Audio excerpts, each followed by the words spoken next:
اللهم بك أصبحت.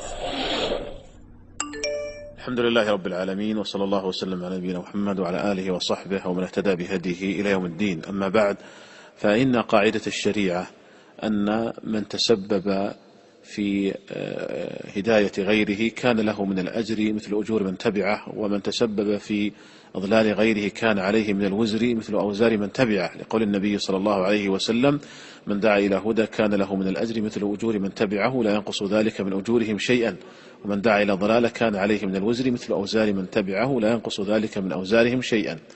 وعلى هذا فمن تسبب في وقوع سب أو شتم أو قذف، سواء في وسائل التواصل الاجتماعي في تويتر أو الفيسبوك، ومن ذلك الوسم المسمى بالهاشتاج، وكذلك أيضا في المجموعات التي تنشأ على الواتساب، أيضا مشرف المجموعة عليه مسؤولية، فإذا وجد من يسب أو يشتم أو يضع مقاطع غير لائقة عليه أن يوجه له النصيحة، وإذا تكرر ذلك منه ينذره، وإذا أصر على ذلك فإنه يستبعده، وإلا فإن مشرف المجموعة عليه مسؤولية ما يكون في تلك المجموعة.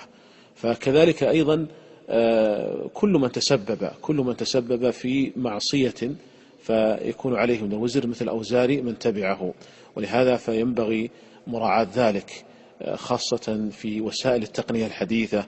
ينبغي من أراد أن ينشئ مجموعة أو ينشئ وسما أو غير ذلك من أمور التقنية الحديثة أن يراعي هذه المعاني، وأن يستحضر أن كل معصية تقع بسببه فيكون عليه من الوزر مثل أوزار من تبعه.